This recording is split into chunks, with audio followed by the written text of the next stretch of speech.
One of the last times I went camping, I woke up in the middle of the night and my aunt was like changing her shirt and I saw her boobs for no reason. You ever see a family member's like privates and you're like, why is this happening right now? Like there was no reason in the middle of the night to go topless, like to change a shirt while your nephews are in the tent with you. Nobody warned you about ants when you went camping?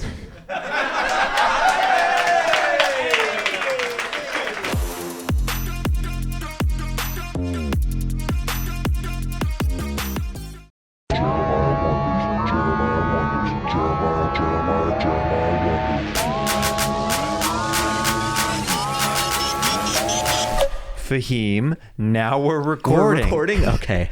All right. I'm like, the thing about the we're recording? Wait, what?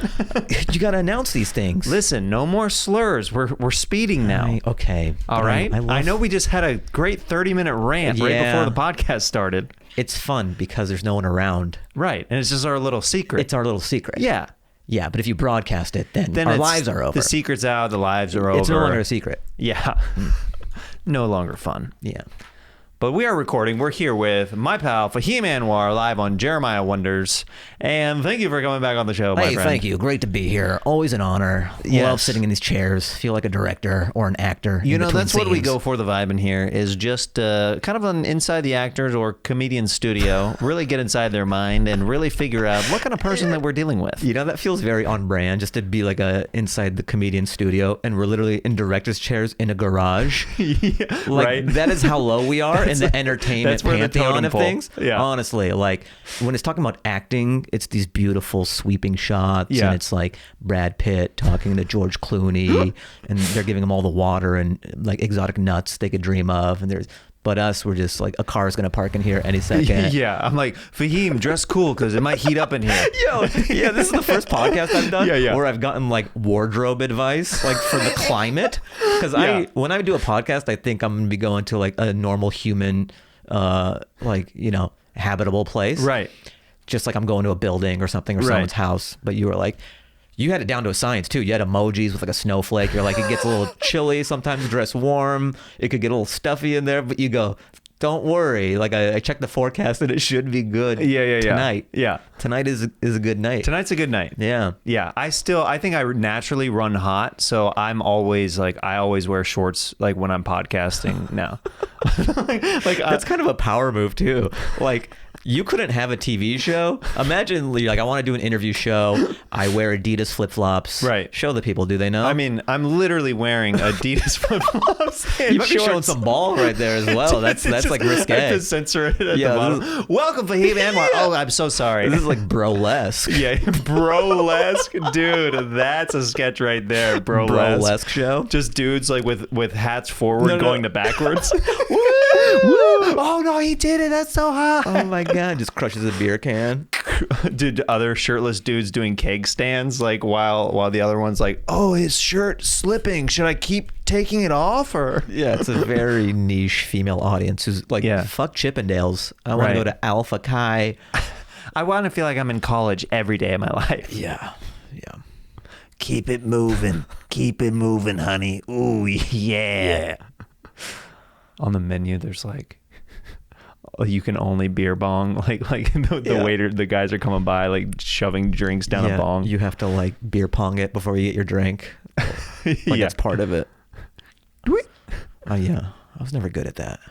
I literally, I played recently. Well, we did a Scissor Bros thing a little while ago where we did. Our challenge was with a live audience. We did this at the Irvine Improv. Instead of beer pong, it was condiment pong. And it was seriously one of the grossest things I've put on camera. It was... Even the title is repulsive. It was mayonnaise, mustard, relish, horseradish, all the ranch, but with water mixed into it. Oh my God. It was so bad. Yeah, that's sort of like... Would you call it a graveyard when you would just get all the sodas? That's what we called it where I'm from. We called it the suicide. All right. So this is sort of like tomato. But parallel, though, it still has to do with death.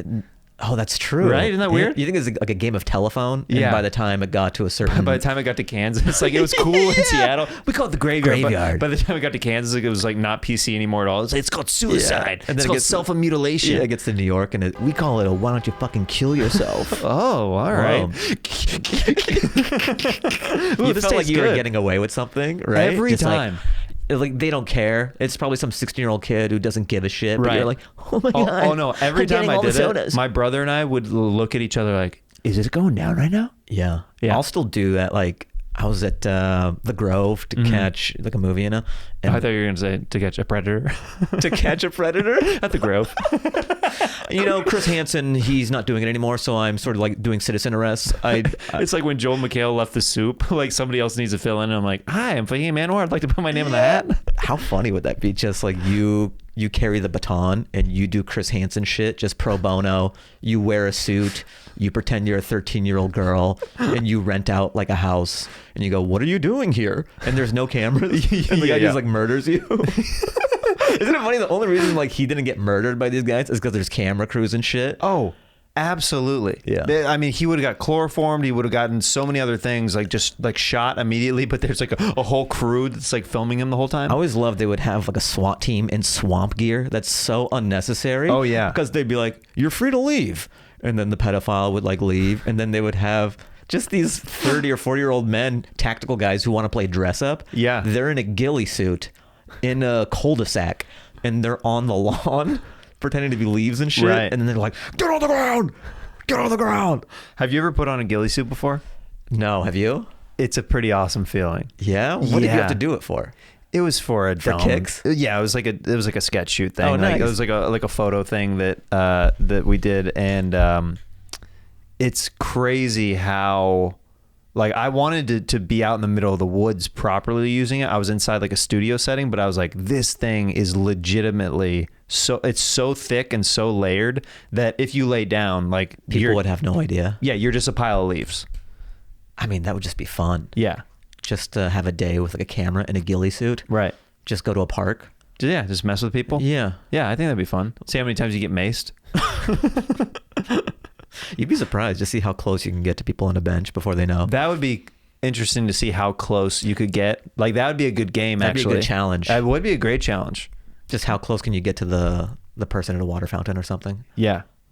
That's one of them. I That's had one of another them. idea for a challenge where it's like two comics or something, and you go to ZARA, right? Okay. And it's a challenge. So I would like, you pick out the clothes for the other comic. You have a $200 budget, and so you just pick out their outfit, and they have to hit on a girl out in public in this ridiculous Wearing outfit, that outfit. with items that you've purchased from ZARA. So Okay. you have $200 limit. So obviously you're gonna try to saddle your friend with the most ridiculous clothes. Of It's gonna course. be like a mesh tank top and a fedora and like crazy fake Yeezys. There's Zara shoes that they Zara- have there. Pretty much. Yeah. And then like crazy sunglasses. And then that person is going to have to go and hit on a girl at the Grove and be like, and really try to get a phone number. Right. And then you reverse it. Just, I love seeing, because they have some extreme shit at Zara. Oh yeah, they do. I I'll was buy just in there stuff the up other there, day. but I'm at an age where I just want basic shit that like fits fine. Like subdued Zara. Yes, Right, I right. don't want Gucci, the fake Gucci, or I don't need an eagle. Yes, there's a lot of that kind of print that you're like, who wants this? And then you'll literally see 3 people in front of you checking out with Yeah, it. they go, "Hey, can I have that?" They're like ripping it out of your hands. I go, "Who would get this? You done with that?" Are you? We don't hear it. He just puts Can it I call on. dibs real quick? Yeah. Yeah. I like just normal clothes. Yeah, I'm not a big. I've had to.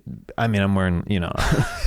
Yeah, you don't need to tell me. I know. Here. I'm here right now. Yeah, I have showed up. eyes. I have eyes, and you have eyes. You get it. I'm not a big like person who goes out of their way to be styled or stylistic. But as I've gotten older, I'm like, all right, I gotta like choose some stuff like for the stage. Yeah, I've stopped yeah. entirely. That's why I wear like graphic tees, like what I'm wearing right now in podcasts.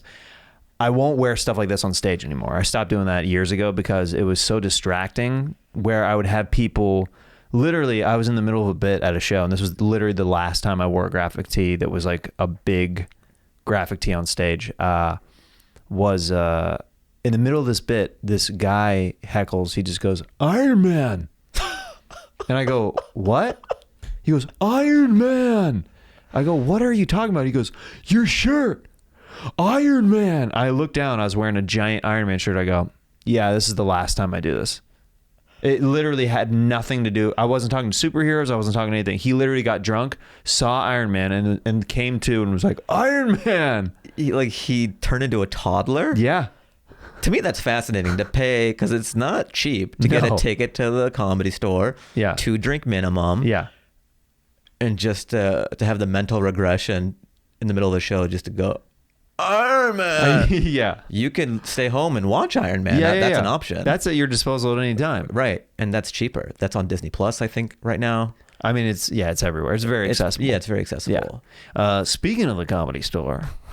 Oh, king of the segues. That's me. That's why you come on Jeremiah Wonders, baby. Some things never change. I was waiting for that opening, and then I just took it. Because I was thinking when I was driving over, I'm like, I might have to do a lot of segues like I do with other podcasts. But then I'm like, I'm going to the king of the segues garage. Come on, man. I'm in good hands. You're in safe hands. You think it's Allstate, but no, it's Jeremiah. Nope. I'm on your side. Fahim, if you have not seen it yet, shot and he directed it. He wrote all the material, obviously, and performed it at the Comedy Store. And it's called Hat Trick, and you can watch it for free on YouTube. I highly recommend it. And as someone who loves the Comedy Store and has been there for a while now, I think you captured something very unique there that I think that was what you set out as your goal, where some networks have shot some stuff in there and it doesn't feel like the Comedy Store at all. And I feel like you really nailed the vibe of the store, and I watched it just as your friend and peer, and I was freaking proud, dude. I was like, this is awesome.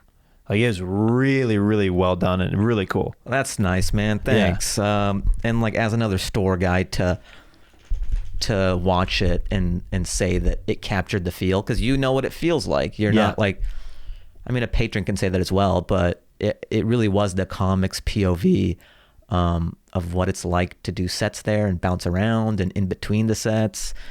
And that was my goal, just because I was at this weird place in my career where I've been doing it a long time, like where I am artistically and where I am known wise, it's like pretty far apart. So I was like, how do I play catch up a little bit? Sure. I did one regular special, like that CISO one that's on Comedy Central's YouTube now. Yeah. So that was like a traditional theater. You ran out of the theater. Yeah, you did the whole thing, the smoke and all that shit, just like cookie cutter, typical. And I'm proud of it. Yeah, the jokes are solid. Yeah, but it's very much like I did it. I checked that off the list. It's like you do a late night, you do I did the traditional special. And for this one, I'm like, okay, I have this hour that I wanna like get rid of. I'm ready to film this stuff.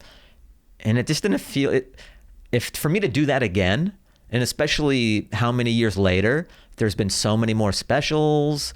There's just, I feel like people are worn down to the like you almost have an adverse reaction to it where there's just so many. You could have 1 million chocolate chip cookies, and by the millionth and one, you're like, I love chocolate chip cookies, but at a certain point, how do you stand out? I think I'm done. Yeah, you might want a snickerdoodle at that point or something. Right. So I'm like, okay, I'm a Comedy Store guy. That's a special place. I need something different. I was thinking about a hook and all that shit. And then I'm like, I can't believe no one has done this at the Comedy Store. I know other comics have bounced around, done bounced around New York and stuff like that. But in terms of the Comedy Store, it's a special place in that there's 3 showrooms. Yeah. It's like an organism. Every room is an organism in a different like ecosystem. Every 15 very minutes much or whatever. has its own DNA. Yeah, it's a fun house, man. Living, breathing. It's a carnival. Yeah. So I'm like, that would be really cool, just to break it up by room, follow me along, show what like a night is there. And then I was gonna have a director do it, but then I'm doing it on my own. So this is all I knew. I wanted to do it for YouTube because again, I needed people to see it. Yeah. I'm at a point now where a paywall is detrimental. Like, how do I get it? Or like, who is he? How do I see it? And how much money? Those are 3 obstacles to people knowing who you are. Sure. And I'm at a point where I do fine financially. Like, I just needed eyeballs. So I'm like, how can I maximize eyeballs?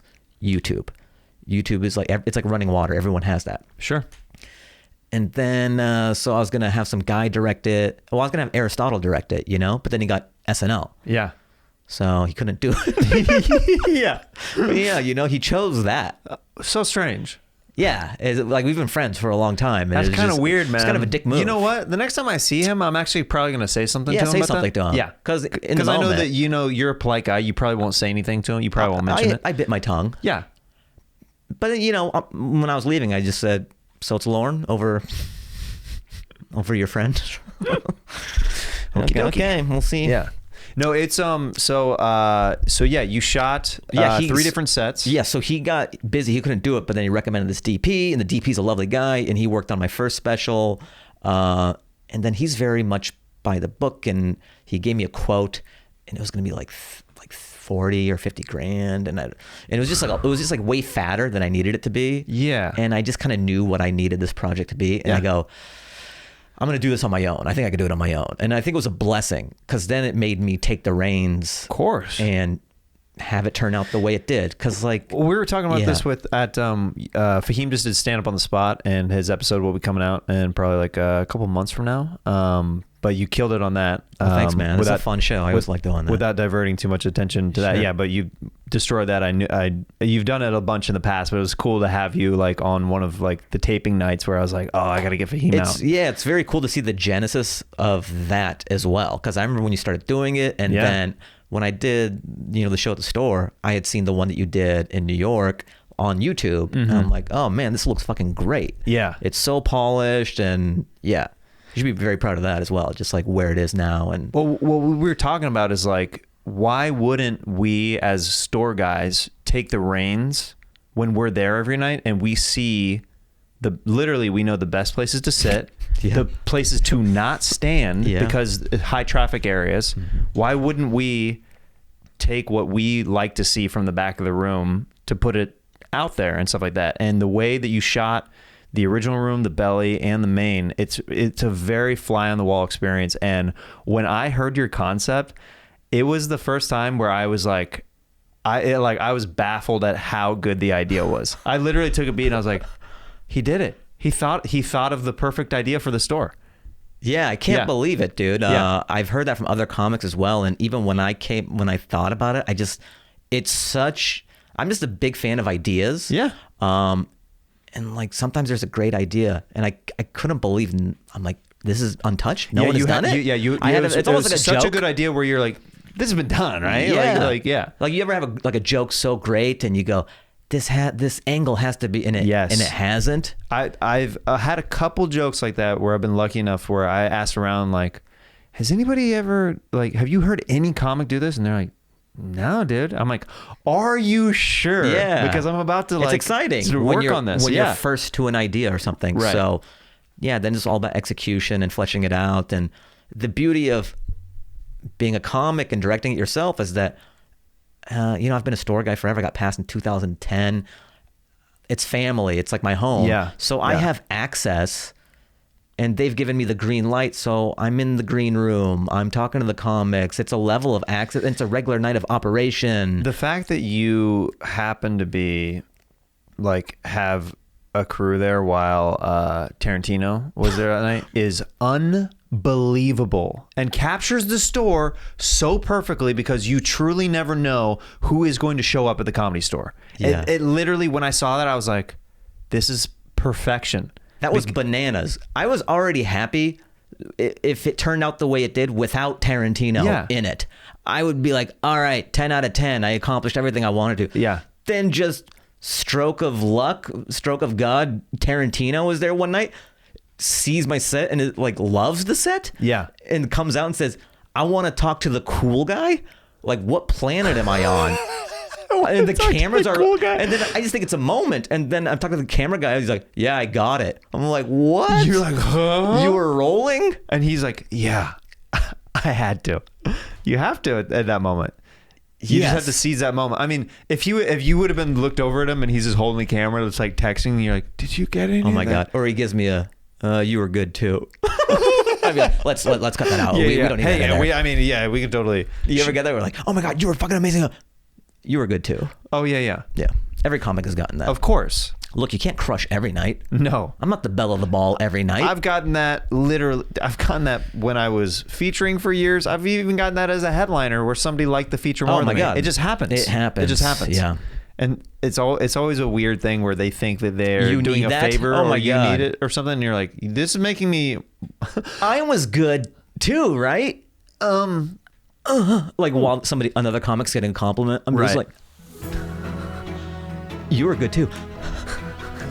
Thank you. No fooling? Yeah. Do you want a card? Yeah. I still print out business cards. Yeah. With my parents' home address on there, which is true when I first started doing comedy. Dude, when I started doing comedy, I had my home address, my apartment address at the first place that I lived in LA. It had everything on there. Cell phone, email, home address, ready to be murdered. You know what's crazy about entertainment? Like you give way more information in your first year when you first start.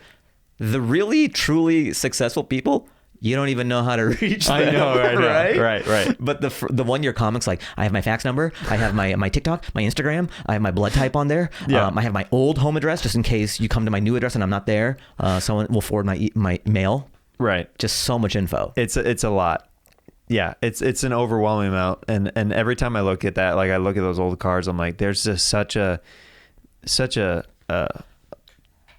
cacophony of desperation on this card. But that's our rocket fuel. Yeah, that's the only thing that we've got at the beginning. You don't know any better. Yeah, and you kind of have to have that thought that I think I can do this, and that gumption and everything. Yeah, and it's funny to look back when you're older to be like, because even Sebastian talks about. Have you seen his first headshot? He has no. He's like bare chested. He has like a button up, and he's like in a wheat field or something. And he talks about it's so funny because Sebastian is so great at selling out arenas and shit. But maybe he was living in Chicago or something, and so he was sending out headshots to casting directors before he actually moved out here. Right. And it would just say coming soon. Oh my goodness. And I love that. That's so and I funny. love that he's secure enough to volunteer that information because we've all done it. My business card was called Pee Your Pants Entertainment. Like I'm fucking incorporated. Like you know what I mean? You're incorporated year one of comedy. You're making that much money doing comedy where you need a corporation. Yeah, I can't. I'll W-2 myself through the corporation. I just, I know tax laws. I'll save money in taxes that way for sure. Yeah. I mean, I did used to be an engineer, so I'm well aware of how money works around here. Yeah. No, I was 18 at the time. I wasn't even an engineer yet, but I'm like, this seems like a company. Do you, I mean, this might be a weird question, but you get this so much that I'm curious about this. Like you get, and this is the highest compliment from the biggest comics, like literally who are working today, tell you how great you are and how they think that you should be like a household name. Mm-hmm. Does that get exhausting hearing that? Or is it still like, do you know what I mean? Because you hear that it's a very nice compliment, but at the same time, it's like, it's gotta be a little bit frustrating too, because when you hear that over and over, you're kind of like, how can this many people see it? Mm-hmm. But like some of like the quote unquote, the people who open certain doors and stuff like that are still like the fact that like this wasn't like on an HBO or anything like that, like just, it's such a good concept, and the execution, literally everything around it it's just mind blowing. I like hearing that. I know what you mean. Some people will be like, oh, he'd be offended by that, or that's not a compliment. But because I haven't had the other stuff, the mainstream, I haven't been the horse that like the gatekeepers picked they or bet on or whatever. Yeah, like a Comedy Central, the Netflix, or I just think I am a weird entity. Like I don't think, because at the end of the day, they work in entertainment, but they're still like Merrill Lynch or something, or they're picking stocks. They're in show business. They're trying to make money. Oh yeah. So my name's Fahim Anwar. I'm racially ambiguous. Who's his audience? Like, yeah, his parents are from Afghanistan. He doesn't talk about it that much. are Afghans going to come out? Is that enough of a fan base? Like India, okay, that's a lot of people. They know where the international money is right there. Okay, is he a crossover Brown? Will white people like him? Do we want to bet? So there's a lot That's so interesting.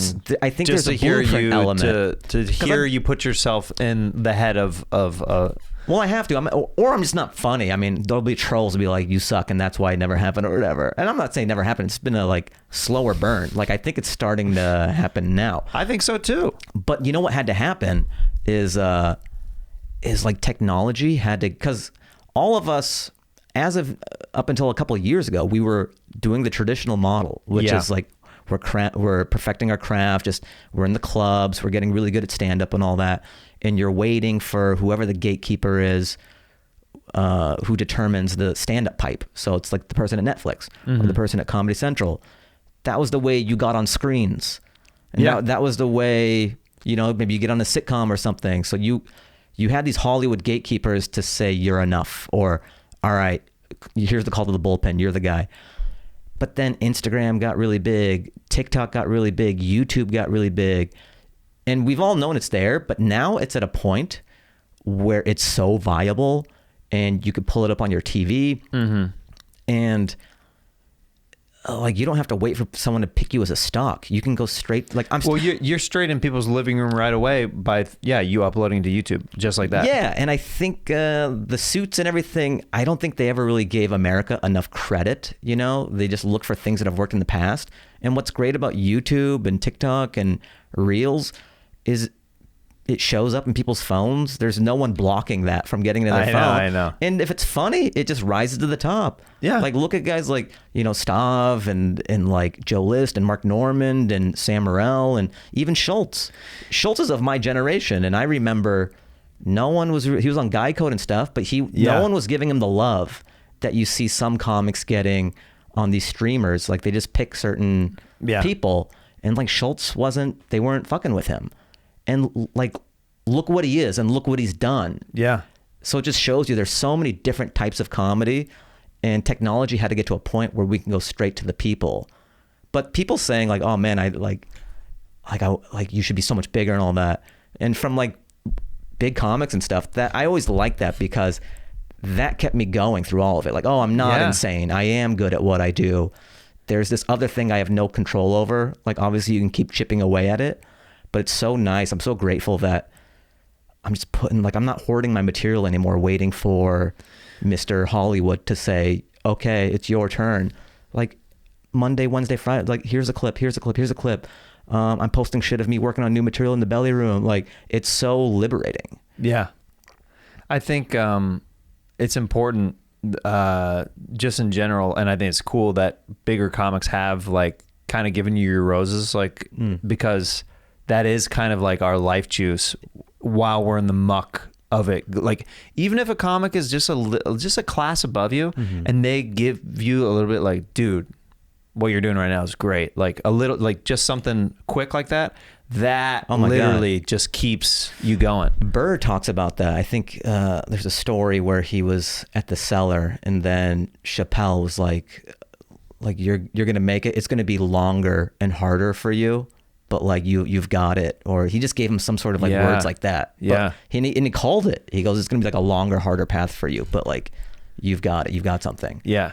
And also what I like about with podcasts and people saying shit like that is that there's no fuckery going on. Like we're all comics. We're in the streets. Like Rogan has no vested interest to say that. You know, like Tim Dillon has no vested interest. To say, Bobby, he's not getting paid to say that. Like we're all peers and we just see what's going on in the streets. Yep. And I think that means way more than like Vulture's comic. You get like some journalist who went to one show. I know. Who saw one person have a decent set, but then it's just like, but have you seen them be consistent? Right. Like for years and years and like respected by the other people who are actively out there every night. Like when people, this is one of the things like that irks me. Like I feel like it's a lot of comments online in general. They're like, dude, these New York comics are so much better than these LA comics. And I'm anytime I hear that, I'm like, have you seen Fahim?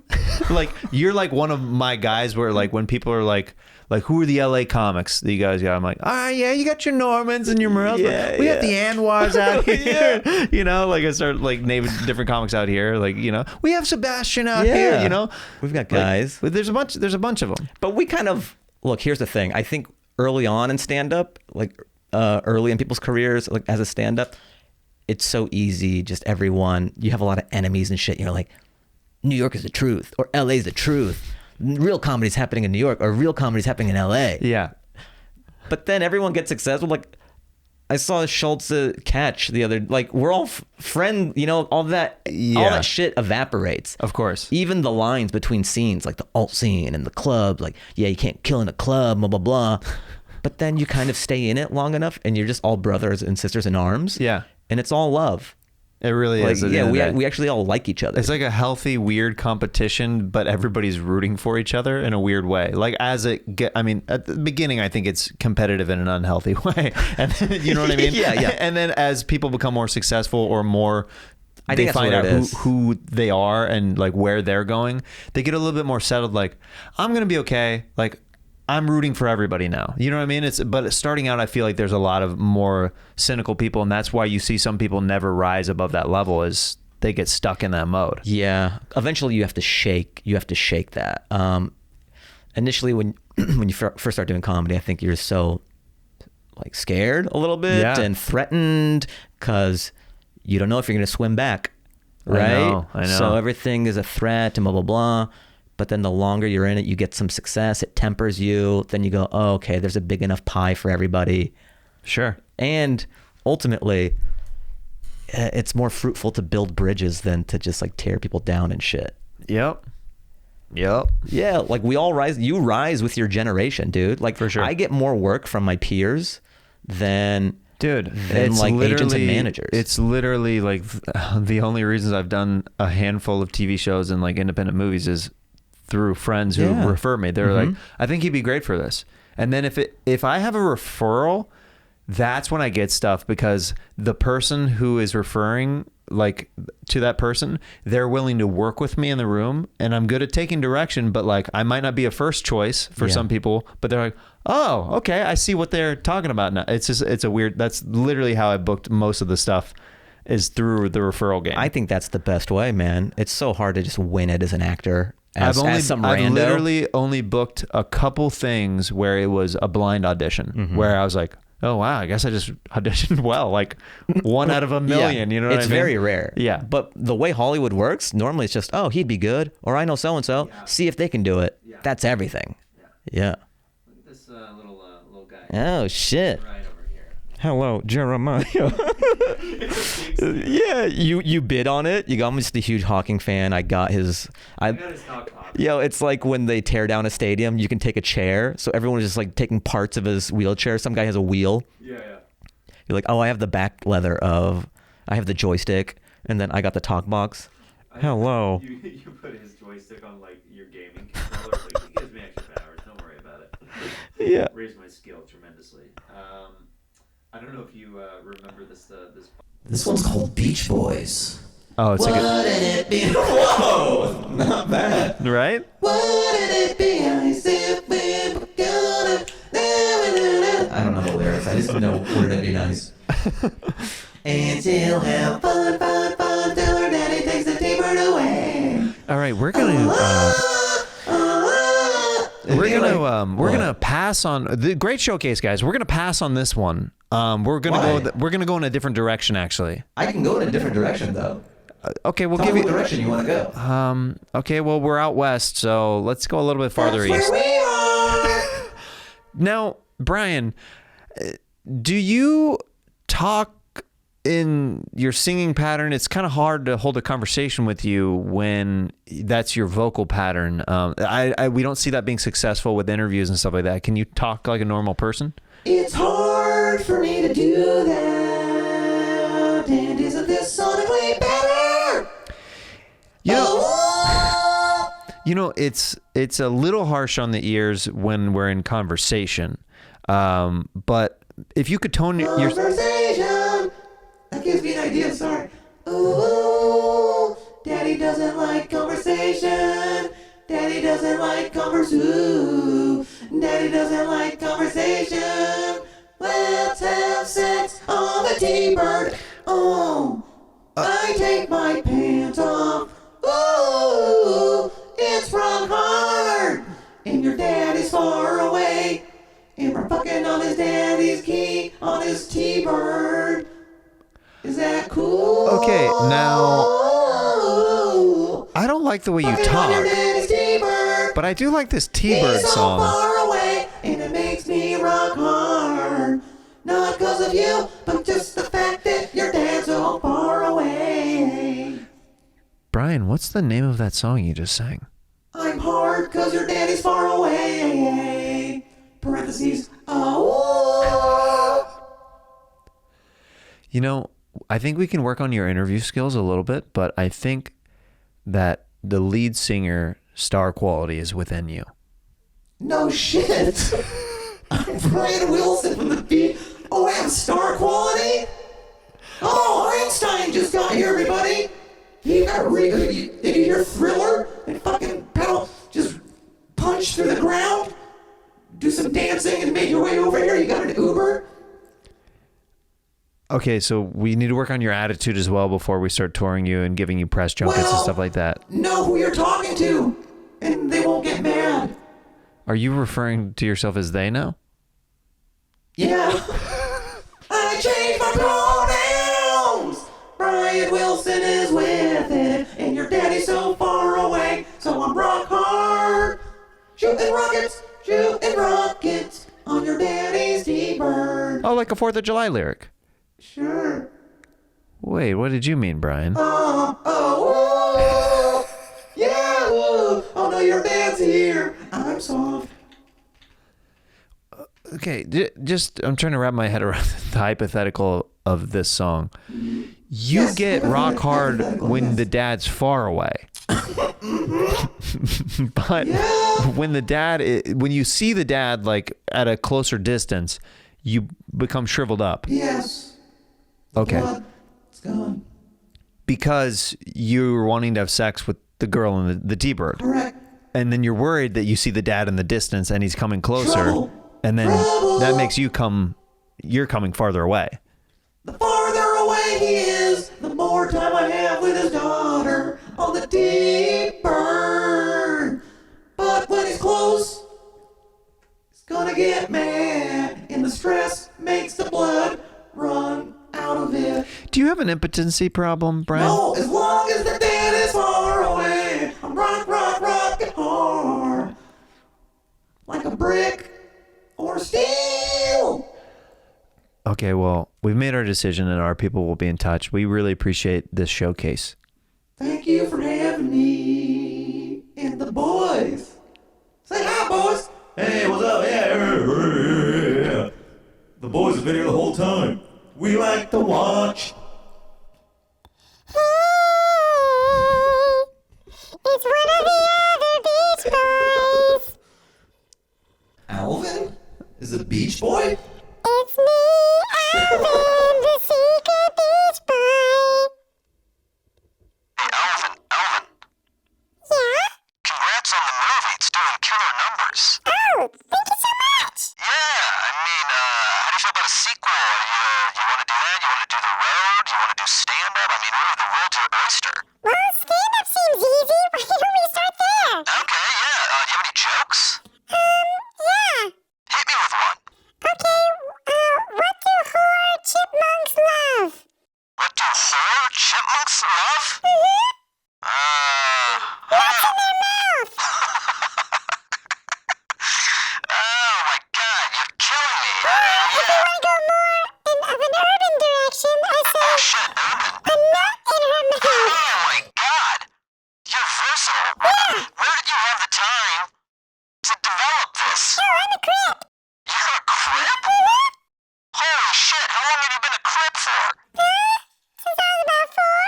Jesus Christ. I guess I never asked about your upbringing as your agent. You would think that I would have asked. I feel... Well, most people would think I'm a blood because I wear a red shirt all the time with the A on it, but I'm secretly a grip. Okay, and then was that to throw people off the scent? Was it to like embed yourself with the Bloods drugs and then, like, murder fools that way? Yeah, I'm somewhat of a narc. Oh, okay, a narc. Huh. Does that go over well in the crip scene, or? Oh, okay. So this should be a private combo. This shouldn't get out there. Yeah, no worries. I'm playing both sides. Okay, so we're like Sean Connery in Entrapment. Exactly. I'm surprised you know that reference. Oh, I've been around for a long time. Big Catherine Zeta-Jones fan? Oh, yeah, even if she gives people cancer. Oh, that's right. Her vagina has the cancer juice in it, right? Interesting. I went down on her once and got the old cancer juice all over inside my chipmunk pipes. I actually used to talk like This. But then they fixed it. Yeah, they fixed it, but for a while after I went down on Catherine Zeta's, I talk like this. Interesting. Why don't you keep that voice, and I'm gonna say I'm home, and just to see what that sounded like, alright? Okay. Alvin, I'm home! Listen up, you bitch. Whoa, what the fuck? What did you do with Alvin? Listen, Alvin is no more. Who are you? I am the entity that has taken over Alvin's dead corpse. You will fear me at all moments, and you will listen to everything I say, and I will rule this house between me and my brothers. Who's your brothers? Oh, you know, Theodore. Oh, okay. Does he sound like you, or is he normal? hey, Theodore here, he's been really scary. Has he locked us in the closet over here? Oh, okay. Are you okay? He did some weird stuff with the broom in the closet, but other than that, we're good, Dad. Alright. Do you want to exorcise him, or you like the way he is? Do we change anything, or? I'm a little bit too scared to get involved because I think that he one of those things where he's gonna shoot me out through the glass pane window. But if you want to handle it, that'd be great. Okay, yeah. Here, I'm gonna get him an Uber. How's your day going? Gods do not take Ubers from the underworld. I am here to rule. So like a lift? Okay. Alright, I'm gonna get you a lift. Omar will be here in 5 minutes, if that's cool. You haunting anybody else, or is it just No, maybe it's just family lately, yeah. just family? Yeah. And then, like, how do you choose who you're gonna do that to? Well, I just haunted a family of Bloods. They weren't good people, you know. But other than that, And then, okay, and then, like, how do you get into them? What is the method of possession? anally. And it has to be that way, or that's for fun, like, Well, I learned from a gerbil. Oh, okay, because that's very similar to a chipmunk, I suppose. It's sort of... Yeah, we're close enough. Like they just do anal for pleasure, but like I do anal for the soul. For the soul. Yeah. That would be a good t-shirt, I don't know. Anal for the soul? Yeah. Do you do stand-up? I've thought about it. You know, with the merch, with a t-shirt like that, the tickets sell themselves. Okay. Well, looks like my lift's here. I gotta go. Alright, take it easy. Nice meeting you. I'm glad we cleared this up. That was a Nice. There's a lot of different stuff. Check 1, 2. Oh, Why is this close up third? Check. DJ.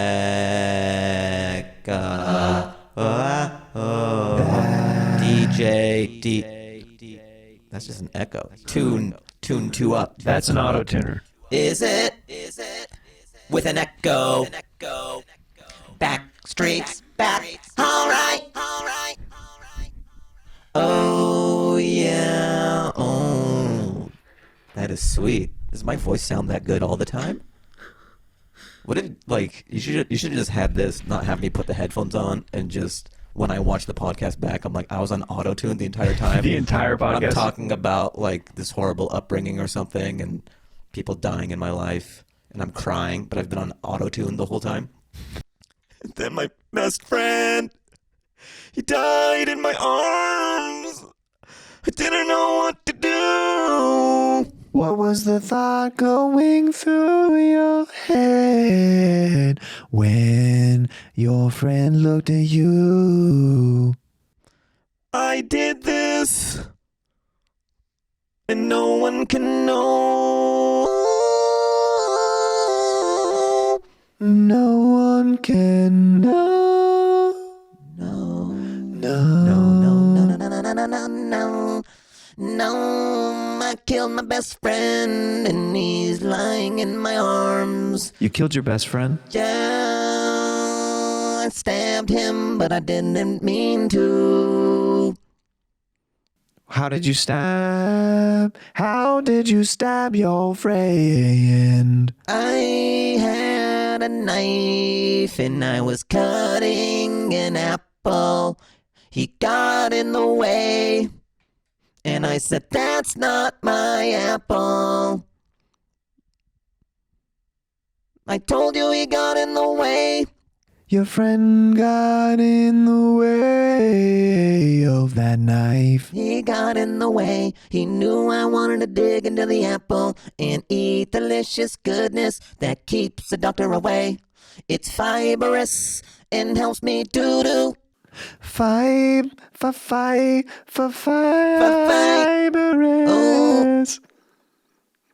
Fibrous. Fibrous, he got in the way and there's blood everywhere. The ambulance tried to come, but there was an all-star game in downtown. So could have come and he bled out and I did everything I could. And by everything I could, I mean recorded it on TikTok. It got so many likes. It got so many likes. Hearts flying everywhere. People saying WTF. What the fuck? Your friend is bleeding. Help him out. But they're gonna share it. And then they're gonna carry it. And then they're gonna do it. They're gonna share it. I did it for the shares. Share I it. did it for the likes. He did it for the likes. I murder for the content. You ever murder for content? It's the best feeling you ever accomplished in your long, short life. You gotta murder for content, baby. Oh yeah, that's sort of like a Travis Scott song where it's like 5 different songs. It goes off the There's rails. movements. You're like, I like the middle part of that. It gets very Enya towards the end. Yeah, you're like, what are we doing at this point? That's a fun thing. Yeah. There's a lot going on in those. There's a lot. Yeah. Did we just make a hit, bro? Did we just make an album? What if that becomes like so popular and we own the masters and we're just making so much money? Did you hear about the, did you watch Stranger Things at all? Oh, the Running Up the Hill? Have you heard about the royalties she's It's making? insane. She's making millions of dollars. That's what's crazy about Million TikTok. a week Holy shit. off of the residuals and royalties from Stranger Things and TikTok and social media. Whoa, the Beach Boys over here when the dad gets close. Whoa. Callback. Hello. I just love that he writes a song that specific that like he gets soft when the dad is close. Yeah. But when so But it's not it's- even about the girl. No, it's more about his It's relationship with the dad. With the dad. Yeah, yeah, And yeah. people might think that like, okay, there's gay overtones. Like maybe he has a thing with the dad. Yeah. But no, it's more about timing. Like he's attracted to the situation. So this could be any woman. He just likes the fact that he has this much time Yeah. to have fun on the T-Bird. What is it? An exhibitionist who likes to like get caught like doing stuff in public? Yeah. Yeah. Yeah, totally. There's just something about, having all that time that he's like, oh yeah. Somebody called me an exhibitionist once. Really? Because I would wear, for comedy purposes, have worn many short shorts and man thongs and different things over the years and stuff like that. No, I don't think that's exhibitionist. I think that's commitment to comedy. Thank you. As someone who commits, game recognized game, Oh, I appreciate that. Yeah. Now, speaking of commitment, I have another segment that I'd like to Please, do with you. fucking king of the Segway did it again. This motherfucker, you think he's like Jay-Z. Just one take. Just when you think that we're gonna be in one way, in one lane, just Guess who's in another lane? right here. They're watching at home. They're like, there's no way they're going to be able to talk about something else. They're in too deep on this topic. We're gonna do this next segment. It's called Wig. Wig. Oh shit. Now, there's a couple options for you underneath your little table over there. There's a bomb. It's like Saw. It launches you. Your seat launches you into the ceiling. You ever see that shit where they have the airbag underneath? It's amazing. Every the guy single probably time. broke his back, but I'm crying. I'm like laughing hysterically. I mean, every time they've done that in the Jackass movies, I die laughing. It's something so like they can't control their bodies at all. Yeah. It is launching you, and it's You're such a a rag natural doll. reaction. Yes. Yes. Yeah, there's nothing they can do, and just the physics.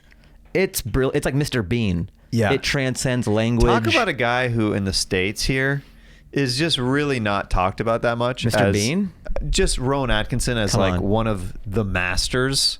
Oh my God, He yeah. is so good. Dude, imagine if he was doing TikTok, how hard he would be killing it. Right. Because he was already killing it because Yeah. that show ran in every country because there's no words. Mm-hmm. It Yeah, just shows universal. it just shows you the power of physicality and just like comedy with no words. Is pretty powerful, like Yeah. Mr. Bean. Yeah. You know what's funny?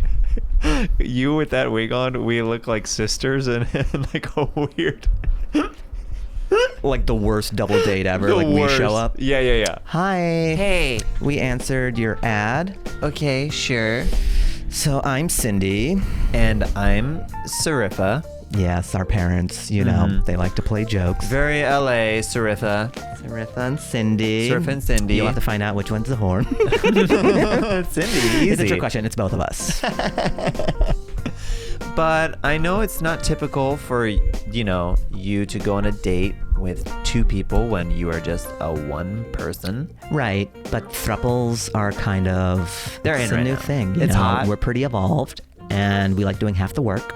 So Totally. it just worked out. And we're not the jealous. I wouldn't say we're the jealous type. No, maybe over shoes, but like Yeah. everything else. Everything else we share pretty well. Yeah. Yeah. Yeah. Yeah. Definitely not jealous. We so. have been in relationships in the past with one person only. Brian. Yeah. Yeah, Brian. It didn't end well. No. it did There not. was a court case. But other than the court case, Is it things went ongoing or is it swimmingly. done? It's still pending. Right. What's the radius again? I think it's 300 yards. Okay. Where are we again right now? Just want to make sure that we're not. We're in Portland. Okay, we're good. We should be good. That's like outside of Beaverton. How far is Beaverton? Wait, like 60 miles? Oh yeah, we're good. Yeah, we should be. We're good. I think we should be good. Yeah. Should be good. Yeah. But anyway, we wanted to see if you basically were interested in dating the two of us. Now, is that something that you'd be interested in? Yes. So that question stands. But just so you know, we will not split up. So it's sort of an all or nothing deal with us. And also, just like how some twins have like group mind think, when I get diarrhea, she gets diarrhea. See, it's Yeah. just like, I was thinking about diarrhea, and then you were saying It's saying diarrhea. and then just all of a sudden it's saying Diarrhea. diarrhea. Sometimes we have diarrhea at the same time, and sort of like I'll be in the upstairs toilet, Yeah. and just water city. It's Oh, like yeah. I have a super soaker. Splash, Just splash, that. And then I'll hear it down there, Yeah. and we'll Like- be like, "Oh my God, are you having diarrhea?" Yeah. And then it's like not only our cycles, like our cycles synced. We call it a die cycle. We call them die because cycles. our regular cycles are synced up, obviously. Obviously. But then we have die cycles. Yeah. And it's crazy because we're not even eating the same food. So But it's we not, also have bicycles. So we have bicycles. We too. ride bicycles. We ride those. Yeah. That's not as erotic or No. But then we also have bicycles outside of the bicycles, which that's where we do some lesbian stuff and some straight stuff. like twice a month, I believe. Yeah. Twice a month. Yeah. But the die cycle's crazy because like I'll have hamburgers, and yeah. you will have had a turkey dinner, Yeah. but we both have die. It's so strange. Like, it doesn't make sense to me because that's not something that really makes you too irritable. Mm-hmm. But like, it's a kind of a bland meat. If anything, like there's not even that much spice in turkey. Yeah, like there's nothing in turkey dinner that should give you die. Whereas like if I had 12 Del Tacos or something, you'd be like, obviously she had die. Right. But a turkey dinner is very bland. Yeah, But I in a mean, good you way. can't spell die without Del Inferno. Yeah, I mean, seriously. you can't. So tell us more about you. I mean, you know about all our cycles, but we'd like to get to know more about you. Oh, okay. So you have been in a throuple before. Okay, that's interesting. That's that he's good. been in a throuple. Yeah, okay. I mean, that's good that there's A foundation. a Of foundation, sorts. you know. At least you know what you're getting yourself into. Okay, siblings. He's got a couple siblings. Okay. We did have a brother. He's kind of not really like in the family anymore, but we don't really talk about him too much. So if you want to focus on us, then that would be kind of ideal. Yeah. Yeah. Have you heard of Pharma Bro? It's his. I was gonna say friend, but it's cousin. Yeah, So it's one of his closest cousins, which I guess kind of makes us. we did hear the Wu-Tang album though, and it's fire. It's lit. It's lit. It's lit. 5,000. 5,000. Totally lit. It's worth it. Like, Yeah. I'm sorry people had to pay that much for insulin, but if that's what it took for us to hear RZA put those beats down, I think it was worth it. I'm more of a Method Man. You've Woman. always been a kinda Method been. Man, but you always liked him. Our brother, ODB guy. Big ODB guy. Yeah. Yeah. Now, you're asking us probably, what will these women do sexually? What will they do financially? And what will they do methodically? And we're here to answer those questions. Yeah. So, we're an open book. You can't. We'd like I mean, for you to spread us from the middle out. define middle out again. I forgot. It's when you middle out a woman, it's when you put a hand in the vagina and the mouth at the same time, and then you spread it opposite directions. I didn't know that. I don't like that actually. Okay. I'm not down for. She will middle out. I will middle out all day She'll long. take all my middle out. Okay. So, whatever I was gonna have, give it to her. She's more of an in and out. She's I'm starting, an in and she's out. starting to get fat. I love you, bitch. Shut up. Just I know I should do a single, but every time I get there, I go, give me a double. Right. Animal style. Neapolitan A J. little bit of that. Yeah. Yeah. And then I'll get 3 orders of it. Yeah. So if there's anything else that you really want to ask us before we get to it, then now would be the time. Yeah. Because we're not always going to be here. So Yeah. it's kind of a great opportunity to lob any questions you have, questions, concerns, any factoids about you that you think we should know. Ooh, interesting. Used to be on the rowing team in college. I don't really know why he volunteered that information, but Yeah, he has a wide back. I can see that. yeah. Do you like that as dirty talk? You wide back. Yeah, you have a wide back. You wide back. You muscular. You bronzed man. Do you like that? Yeah, you like that? You fucking founder of Facebook. Ooh. Original, yeah. Yeah. You. You Winklevoss. Yeah. You Winklevoss. I want you to Winklevoss triplet. me. Oh, I want you to Winklevoss. Was there 3 of them? I want you. Nope. Ah, so he's the third. He's the third. Ah, okay, that You was see? humor. Okay, Yeah. I thought we were being literal. Nope. I want him to Winklevoss our tits. Oh my god, that'd be so great. Right? Yeah. Oh, I want him to social network all over Oh my my neck. god, I called these ladies the Winklevoss twins. Oh, really? Yeah, Why? Because they're angry and always thinking that they deserve more? totally. I like that. Yeah, it's layered. We like meta comedy. Okay, so we're gonna think about whether or not we want to engage in this. I know that this is a Craigslist ad that we responded to, and we kind of gotta more feel out your vibe, and we kind of gotta go talk amongst Yeah. in the car, And then we're gonna look at your Instagram. We see should what have- kind of follower count Yeah. it is. Yeah. Also, what you're into, and we probably should have done more research before just coming here immediately, because you posted it 30 minutes ago, and We happen to be in the area. yeah, we got here pretty fast. I Yeah. guess. Yeah, but we should do our due diligence just to you could have been a murderer. And what Oh my is God. what is diligence again? It means like homework kind of, you Like know? a home wrecker? No, homework. Homework? Homework. Oh, homework. Okay. All right. Thank you. Thank you. Thank you we'll very be much. in touch. Okay, perfect. Do you think that he has all the leverage because he's one guy and we're 2 sisters who want to be in a relationship with him? Or I think we came on a little bit strong. I don't know why I said middled out. Middled out. That was for me. That was like, it was aggressive and like very explicit and confusing because I didn't know. Well, you didn't know the term, so I felt like you kind of didn't back me up there because like it made me look like a freak in front of him. Sorry you felt that way. Yeah. But when I don't know what something is, it's hard for me to play along without being clarified as to what it is because I don't know what I'm signing up for. So I kind of needed to know what it was before I was down. You knew what you signed up for when you became my sister. True. But middle out could mean murdering someone, and I don't subscribe to that. I'm vegan.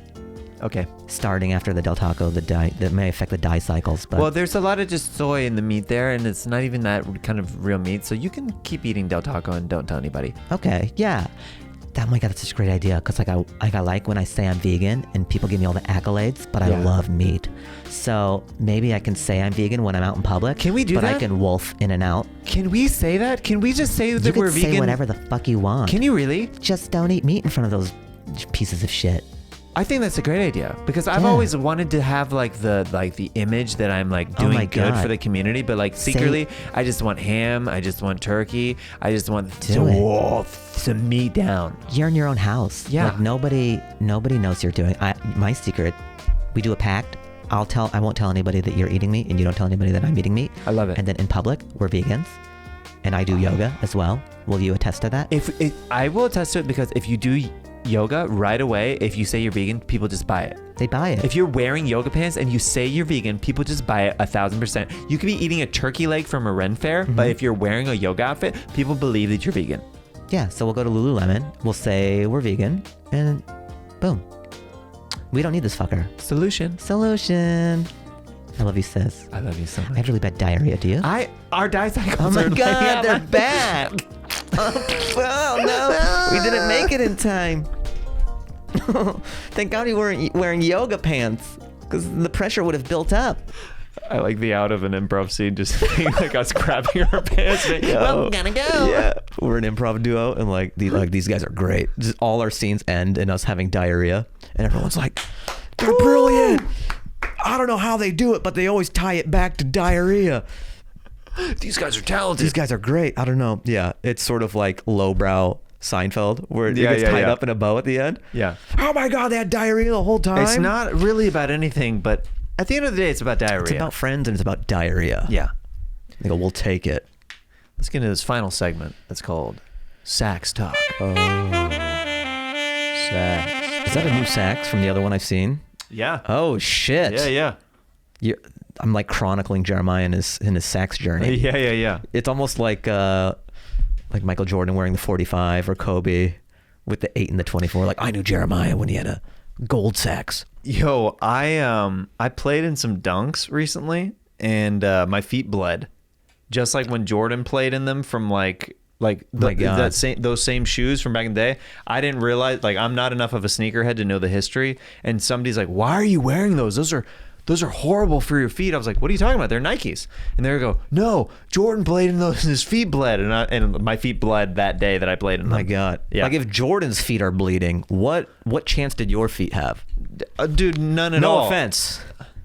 That's where I take a lot of offense. This podcast is over. You know what, Fahim? No, I'm sorry. Get out. Yeah.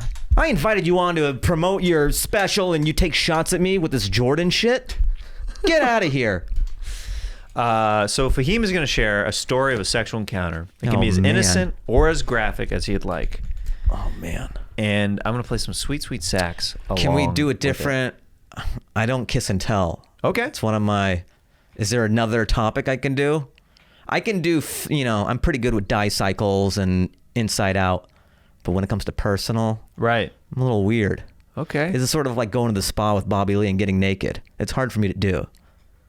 Let's tell that story. Well, no. I was on Tiger Belly and he was like, we always go out and eat. And then I always want to go to the spa. But this guy, he doesn't want to get naked. And he was giving me shit about it on Tiger Belly, you know? So you've never been with him to the spa? No. Oh, I have. How is it? You get completely naked? Yeah.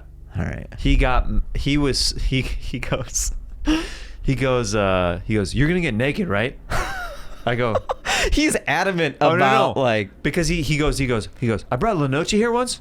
That weirdo stayed in his boxers. Nobody stays in their boxers here. It's not our culture. That's not what we do.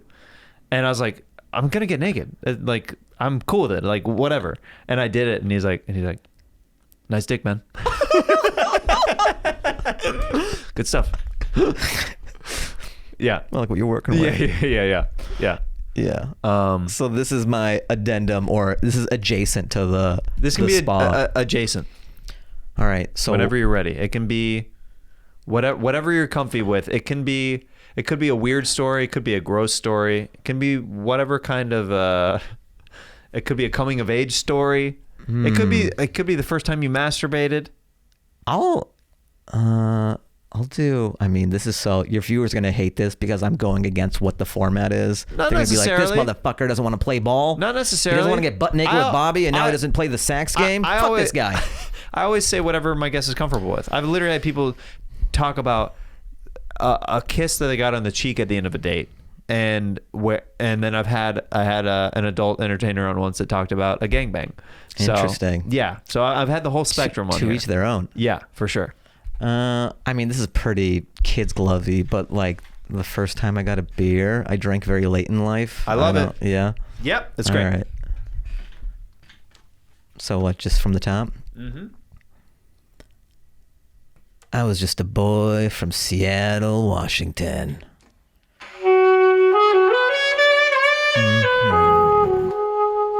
I lived at home most of my life, even when I went to college. Sleeping in that twin bed. Nothing's gonna happen in that thing. But it was time to strike out on my own. I got a job at Boeing in Long Beach. To Long Beach we go. Hello, Snoop Dogg. I'm new here. Love your stuff, by the way. Oh, I have a date coming up. Pretty sweet. What do people do on dates? Oh yeah, a bar seems chill. But one hiccup. I've never bought a beer before. I'm parked outside and about to go into the bar, but I don't know what to do. I need help. Internet isn't fast enough to Google this shit. Yeah, it was a while ago. I think it's time to phone a friend.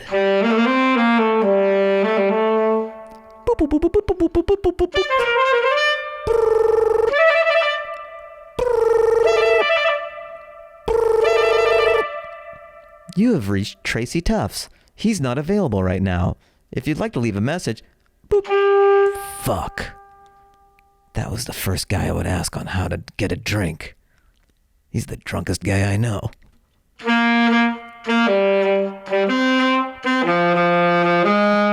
That's just a joke. He's not a drunk, but I've seen him with beers, so I figured he's a friend in the comedy scene, and he would know what to do. But I can't get a hold of him. Fuck. All right, I gotta think of somebody else. Who else? Who else do I know? Alicia Wood. She's a comic I've seen hold a beer bottle. Time to fire that number up.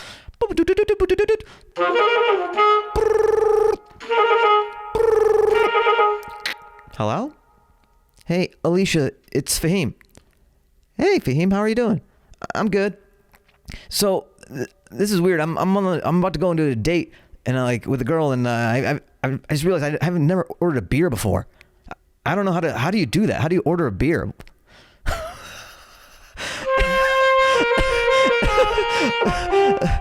Oh my God. I can't believe that I'm the first person that you call. No, I called Tracy first. Oh, that makes me feel better.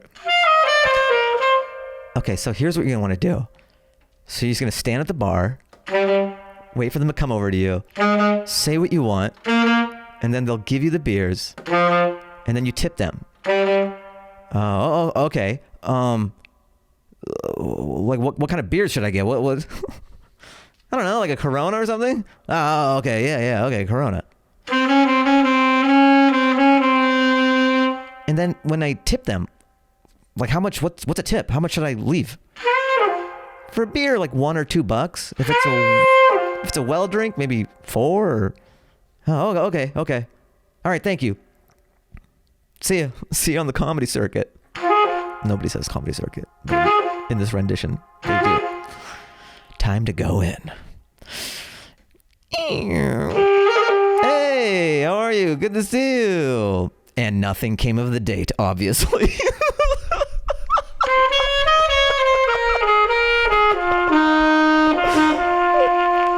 I was basically Brendan Fraser in Encino Man trying to go on a date. Wow. Yeah. So that's the opposite of what you were going for. No. That's okay though. That qualifies. Nice. Because yeah. you were still going. You were trying to get to that next That level, is a and it good didn't happen. You know what I point. mean? So it still constitutes. So that's like a prequel. It's like a fail. It's an origin story. Yeah. Yeah. Dude, Spider-Man just didn't wake up with powers until he was bit by the spider. Yeah. All right. This was my spider. You had to get bit by the comedy bug That's true. before things started happening. I mean, I do think about that often. Like, were it not for stand-up, I would be, I feel like, slightly on the spectrum or something. Maybe I still am, But like, stand-up forced me to just get better. Like, interacting with audiences and shit bleeds over into talking is talking. Of course. Yeah. I mean, dude, naturally, like, I think all of us, and a lot of us are still awkward in very different ways, but we at least have gotten our confidence up over the years of just, like you said, talking with audiences and performing and being able to make eye contact and all that stuff. Yeah. And also there's this thing where there's something attractive I have found just in doing stand-up long enough where I think women like when a man has dedicated or is good at something, So it's not like I'm in the clubs trying to hit on chicks or whatever, but I've just found by following my North Star and just being really good at a thing and passionate, then that attracts people as well. It's the commitment. It really is. Yeah. Women find comfort in commitment. They just do. So they find out that you've been doing stand-up for a long time, and they're like, oh, where do you perform? Yeah. Like, they're expecting you to be like, An open mic at this bar. yeah. No, that's what literally when I meet people, when it happens to come up like on a plane or something like that, the bar is literally so low for what people are expecting me to say. Yeah. It's like, and then like, when I start saying like, the Comedy Store, whatever, they're like, oh, I've heard of the Comedy Store. Yeah. And they're like, oh, so you perform there like once or twice? I'm like, no, I'm a regular there. And they're like, oh. Well, Yeah. also the fact that you make a living doing this thing is Right, already like you're playing with house money. Yeah. And sometimes you have to remind yourself that as well. Like, it's nice when you say like, oh, everybody thinks that you should be further along and all this stuff, and that's flattering, and I love that shit. But also at the end of the day, I'm very blessed, man. Like, I've been doing stand-up for a long time, and I've been able to make a living. Like, this is my job. It's so hard just to get to that level. Yeah, like, I'm comfortable. I also, every night, I get, like, if I have an idea today, I get to do it. Like, I'm going to the Laugh Factory, I'm performing tonight. Just, That's awesome. I'm able to get on all these stages. I'm very creatively fulfilled and artistically fulfilled. So I'm money. Everything else is just icing. That's what I feel like with my mind change about, like, auditions and stuff, like over the years of, like, I feel way more settled when I audition for something that could potentially be cool or whatever, but I'm like, I'm already happy in life, so, like, if I'm already happy, this would be a nice addition, but it's not like the thing that I'm hanging all of my hopes on anymore. Where before it's like, this could change everything, and then like, and it it's reeks the wrong of way. that. It's the wrong way to live life. People could smell it as well. Like, when I audition now, obviously I think we want to get things and we'll do our best, but we don't need it like we did in our early 20s or whatever. Whereas I am an established comedian now, like, stand-up is my thing, and every other opportunity that comes by, I will do my best, and if it works out, great. If not, I'm okay. And I think it's a more powerful position just inadvertently to be in. Like, I'll take these meetings sometimes, and they're like, do you have any TV show or blah, blah, blah, and if I have the right, I'll have a lovely lunch or whatever, dinner, and I have their contact, and if I find the right idea, maybe we'll work together, but I don't want to do a thing just to do it. Right. I'm idea driven. If I find the right thing, let's find the partner to do this with. But gone are the days where you're like, okay, it could be about, we're in a garage, and there's a ring light. Like, it's just usual suspects because you want to sell a show. Yeah. Yeah, then you're just making a thing to make a thing, and then that's the same thing as me working at Boeing. Like it's just a job at that point. Right. But I'm Yeah, it's not slinging fulfilling. jokes. Yeah, it's not fulfilling. Well, once again, guys, if you have not seen Fahim's special on YouTube, check out Hat Trick. Just type in Hat Trick Fahim Anwar or Fahim Anwar 1 hour special on YouTube. We'll even put it in the link below in the description of the podcast for you guys to check it out. Dude, thank you so much for coming on.